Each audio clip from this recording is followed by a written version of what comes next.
My name is Vlad, and you are on my channel. You know the structure of this video. First of all, I introduce myself. Then I beg you for subscription. Why not subscribe? Please subscribe, it will help me. Then I'll tell you about very cool features in development. And then, silly joke. If we know, what are we waiting for?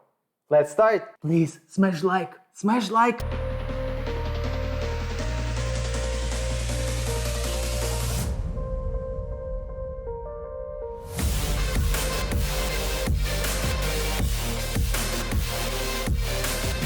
As you noticed, title of this video has word deadlocks, and that's why we are going to talk about them. But first, we need to know what the race conditions is, and after we will follow what the deadlocks are. You're probably familiar with race condition in JavaScript.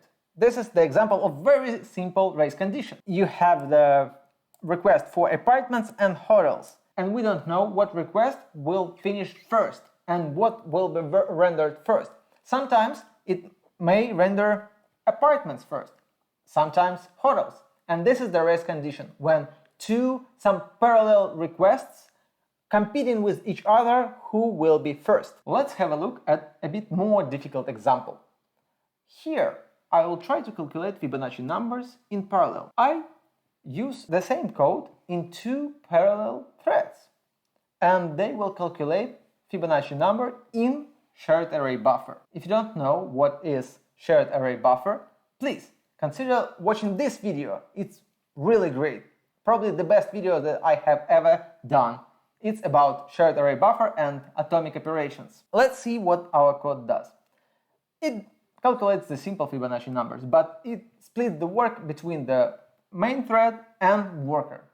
As you can see, we take the first element of the array, take the second one, replace the first one with the second, and add first and second element. The same we do in the worker. As you can see, take first, second, replace the first with the second, and add them together. Let's see how they work. Okay, the number seems not right. Sometimes it's bigger, sometimes it's smaller. Yeah, finally, we have the right example, the right number. Okay, why it happens? Two threads in parallel, they compete in each other, and they every thread try to calculate these numbers first. In this case, when the first thread, for example, worker one, takes these two numbers, at the same time, the main thread may take the same two numbers. They add them together and put into the cell, but they calculate the same number. This is the classic example of race condition. The same situation you may see in Python, Java, C#, and all other languages that have API to work with threads. Great! How are we going to fix it? Probably you are familiar with words like Mutex, semaphore, lock. All these terms exist in different languages like Java, C#, C++, Python. But in JavaScript there is no such thing, because usually JavaScript runs into single thread. But in this case, as you can see, we have a classic example of race condition when the JavaScript runs into two parallel threads. Unfortunately, JavaScript doesn't have any locks, but we can create one with the atomic operation that we have. Let's take a look at this simple lock that I've created by myself with these bare hands. As you can see, it's a class. Yeah, we specify the view.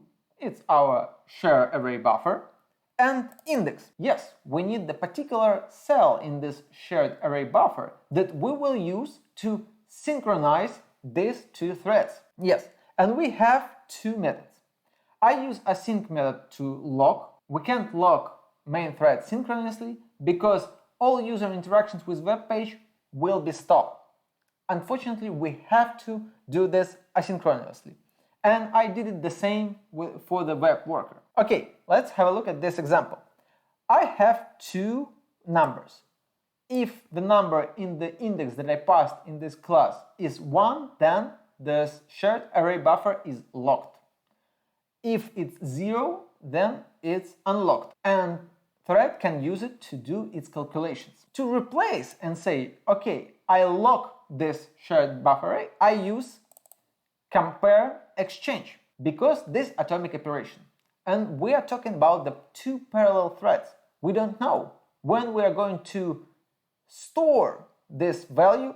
Probably it's already overwritten by another thread. We're talking about parallel. Don't forget about that. This function will allow us to check whether it's our thread saved this new value or another one.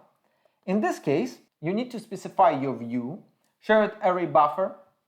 You need to specify the index that you use to synchronize these two threads. You need to specify the value that should be there. This atomic operation will compare this value with yours. For example, it should be unlocked right now. And if this value equals the value that you pass, it will change it to locked value.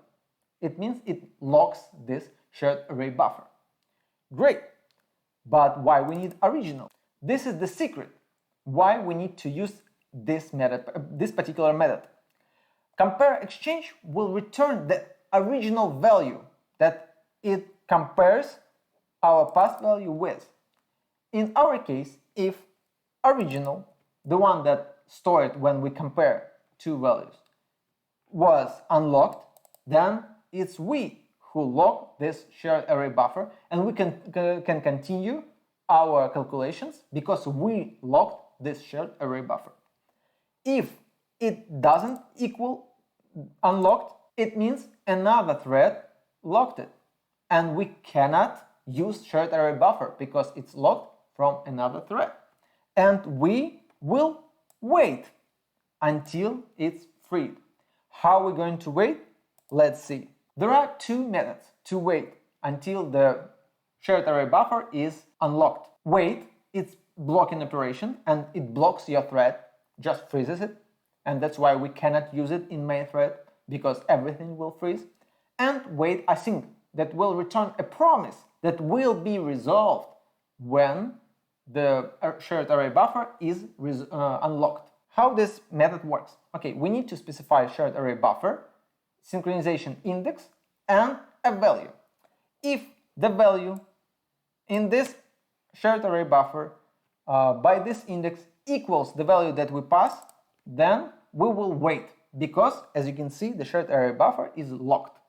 In this case, the result will be async, and we will wait until it's unlocked. If the value is different, then we shouldn't wait because it's unlocked, and we will continue our calculation with this shared array buffer. To unlock shared array buffer, we will use the same approach. Compare exchange and see whether it's locked or unlocked. As you can see, I throw an error in invalid situation when we try to unlock already unlocked shared array buffer. This situation is invalid because we lock in one thread this shared array buffer, and this shared array buffer must be unlocked in the same thread, unless there is an error in our code. Great! To unlock, we will use method notify. We provide our shared array buffer, our index, and tell how many threads we want to notify. It means awake for them to continue evaluation their code. In this case, I pick one. You can pick any amount of value. If you not specify, all threads will be awakened. Great! And as you can see here in lock, I use while true. It's infinite loop. Yes, you may say it's very dangerous because everything will freeze, but no, because we use the async operation, it will await in asynchronous mode. It means all operation can run in this thread, worker, or main thread, yeah, and we will await until we will be waken up by notify method. Great, let's use this in our code. We use the same code, but with our lock. We just create a new lock this shared array buffer, and use the first cell to synchronize these two threads. Before I start calculation with this shared array buffer, I need to lock it in all threads, and I call lock. If it's already locked, we will put this thread on wait, and we'll await until it can lock it for this particular thread. If it's unlocked, we lock it and do our operation. After we finished our operation, we can unlock and say other thread to start calculating this number. The same code we have in worker, as you can see here and here. Great. Let's see the results. As you can see, always the same number. Everything works great because we fixed our race condition. We wait until the next thread is finishing their work with this shared array buffer, and only after everything is finished, we can start doing our job. But why? Where is the deadlock here? Because the name of this video is Deadlocks. By this fix, we introduce a new problem that doesn't exist before we come up with this lock idea. The problem here that we can wait the endless amount of time. Two threads may wait on each other and not doing the job. Let's change this example to see the simplest deadlock.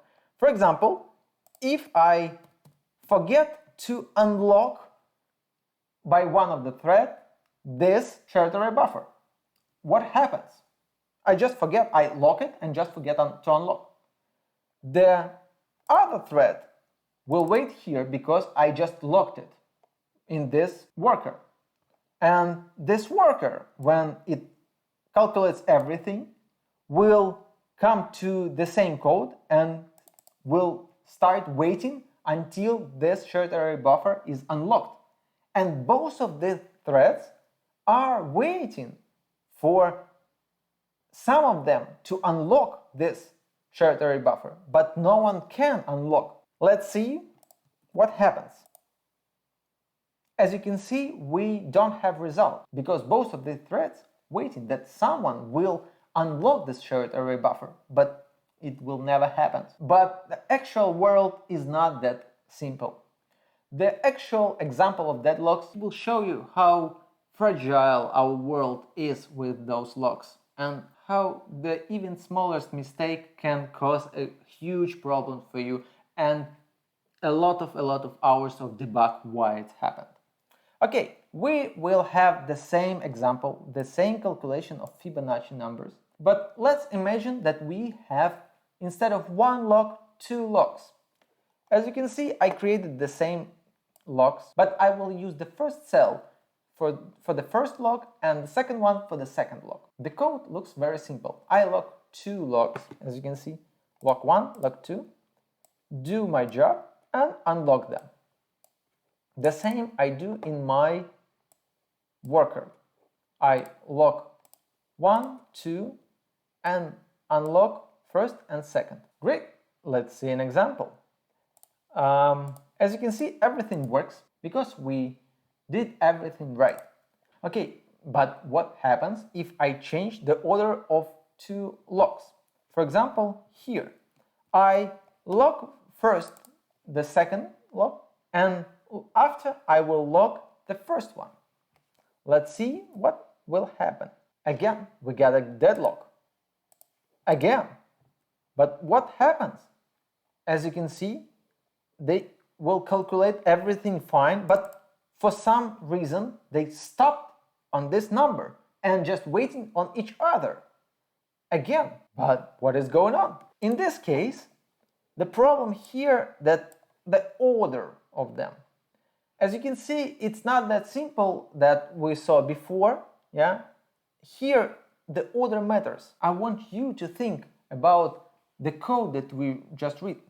It's run in parallel. It means in any moment, everything may happen within those two threads. We can't control what is running in the parallel thread, unfortunately.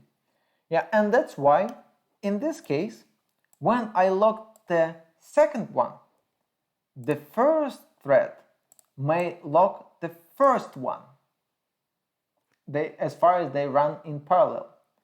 After, my worker thread try to lock the first one, but it's already locked by the first thread. and the main thread tried to lock the second lock, but it's already locked in the worker. And this is the classic example of deadlock. The main thread is waiting for the worker thread to finish its task, but the worker also cannot move further in the code because he is waiting for the first lock to unlock that is locked by the main thread. There is no way out until you kill this process. As you can see, it's very hard to understand where the problem is and why it happens, and that's why you should be very, very attentive in this kind of code, especially in JavaScript, because these features are very young, and that's why just try to be careful in this situation and learn other languages how they solve the same problems. Probably they will give you some ideas about what library to use, or probably create your own solution for this problem. That's it. All beautiful and amazing things in our life have to end, as well as this video. If you like this video, please don't hold all your emotions. Like it. If you want to see more videos like that, please consider subscribe to this channel. I and Bumblebee Jr. will continue creating video for you. Thank you for watching and see you on GitHub.